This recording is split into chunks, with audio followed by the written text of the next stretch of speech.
Kia ora te whānau, this is week 5 reflections for Māori 570. This week I'm looking at Researchers Ceremony. Shawn Wilson's text talking about Indigenous research methods. So we're going to be talking about the first 2 chapters in particular,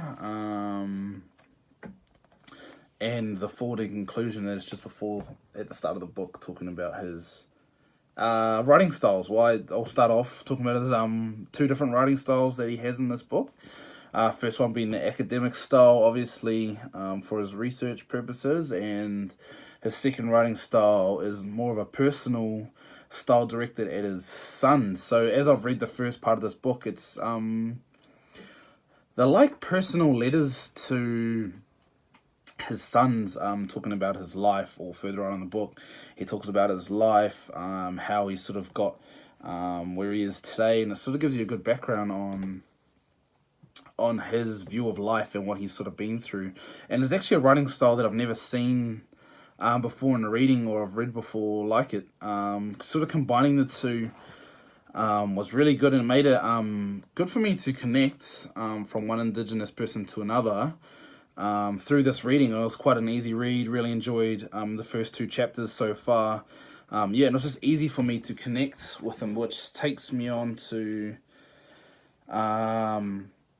page 32, which is actually the second chapter. He sort of goes further into, I feel goes further into his writing styles. I've come to page 32. He talks about being a storyteller, or taking the role as a storyteller. Page 32, I present the information in the study in a way that is more culturally appropriate for Indigenous people by taking the role of storyteller rather than researcher/author. Which I think is a cool way to look when I'm writing a research. And if I was to looking at mine, like, people don't like getting told, they have this view. Especially, he talks earlier on Indigenous people. Most of the research done on them is from the outside looking in. Linda Smith's book highlights that as well. And that taking the role of a storyteller, I think is easier for Indigenous people to understand, and people, you don't get quite offended. And I feel with this writing style, having these personal letters and stuff, you feel more connected to the writer, and I think it's a really good way of writing. It sort of breaks away from this colonized way of writing theses and stuff like that, and sort of adding your own Indigenous flair into your research. And if we go back to actually the start of chapter 1, he talks about the words that he uses. So talking about his 2, I'll relate it back to his 2 writing styles. So this is sort of coming back to his academic writing style. So page 13, in order to tell this story, it may be necessary for me to use some pretty big and daunting words. I try not to use these words in everyday conversations, but I think that too many people use big language as a way of belittling others. However, some of these ideas I want you to understand require these words, as they are able to get across a lot of meaning. Our traditional language has words that contain huge amounts of information encoded like a zip file within them. The English language has such words, so by helping to decode them for you, the story will be a lot more understandable.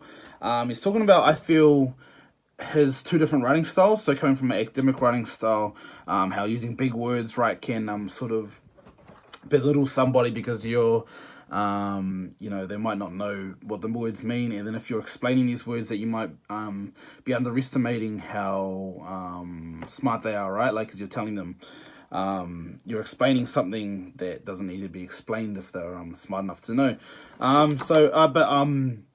Relating it back to my research, or how I can use it in my research, I'm looking at traditional words, or also using these big sort of research words that we've sort of been collecting for our research assignments, or my kupu bank, what I've named it, and looking at Māori words that we can use, that a lot of people don't understand, but in Te Ao Māori, they have a lot of meaning, like whānau, right? There's no English equivalent to that word, because you need to live and breathe Te Ao Māori to know what whānau means, to know what mātauranga means.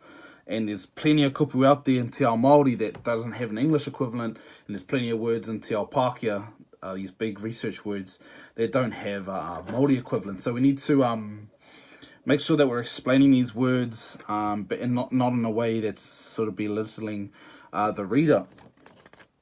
I'm just going to end off with the end of chapter 2, and he was talking about the strategy of inquiry, which was talking about the method versus methodologies. So he was talking about methods and methodologies. So he talks about not getting these two confused, and then methodologies was using like epistemologies, ontologies,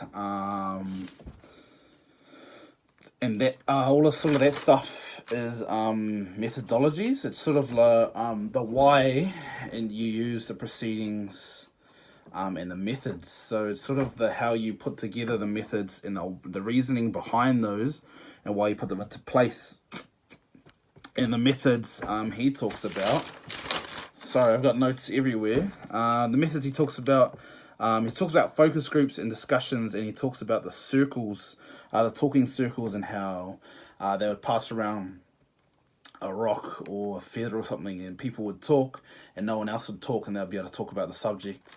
And then at that time you can collect data based on their talking, and there's rules and tikanga around their talking. So so the methods, it sort of explains the methods as like the on-the-ground surveys, or sort of how you collect it. So using those circles, using those conversations, videos, books, whatever. So methods, polls, whatever. So methods, you're using the methods, and then you turn all your methods and the why you use them as sort of the methodologies. So that was the first sort of what I got out of the first 2 chapters. Oh, there's a lot more in there. That's what I sort of wanted to highlight. Actually, quickly, I'll talk about page 18. So chapter 1, page 18, he talks about his uni classes. This is right after he talks about the coyote and stories and metaphors. Actually, I'll talk about, look at me go. Stories and metaphors are often used in Indigenous societies, not just in Canada and Australia, but with Indigenous peoples around the world, as a teaching tool. Stories allow listeners to draw their own conclusions and to gain life lessons from a more personal perspective. Page 17. So I found that interesting, as I haven't yet done the reading on the Pūrākau. What is it here? Janelle Morgan's Decolonizing Multi-Narrative Pūrākau verse method. But it sort of talks about using Pūrākau as a way of expressing stories and research. Anyway, sorry, I just sort of dived off there. So he talks about in his classes, so I went to an Introduction to Native Studies course, and can you believe it, the teacher was a white guy. Now, how much sense does that make? I saw Native people around town. Any of them has got to know more than a Native people than some white guy. I found that really interesting. That was page 18, chapter 1. And when looking at, or they're saying that they're teaching, a white guy's teaching the class, right? And it's they're teaching out of a book that talks about Indian people.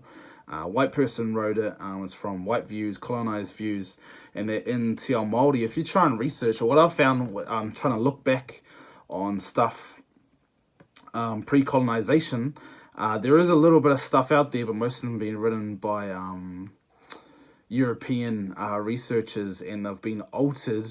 They've altered their writings and stuff like that. Sort of people talking about like Elton Best's, how he's recorded stuff, and then for like a long time people have been using their quotes, their references, their sightings out of these books, but his stuff isn't actually corrected. And now recent times, they're looking at Elton Best's stuff and saying that a lot of it's rubbish. Just because it's been written down from a book a long time ago doesn't make it fact, and that a lot of his stuff is actually not true. So I found that really interesting too. These first 2 chapters are really good. I'm really looking forward to the Pūrākau reading. Reading further on in that book and watching, go back to the video. So that was my sort of review on the first 2 chapters of Researcher's Ceremony.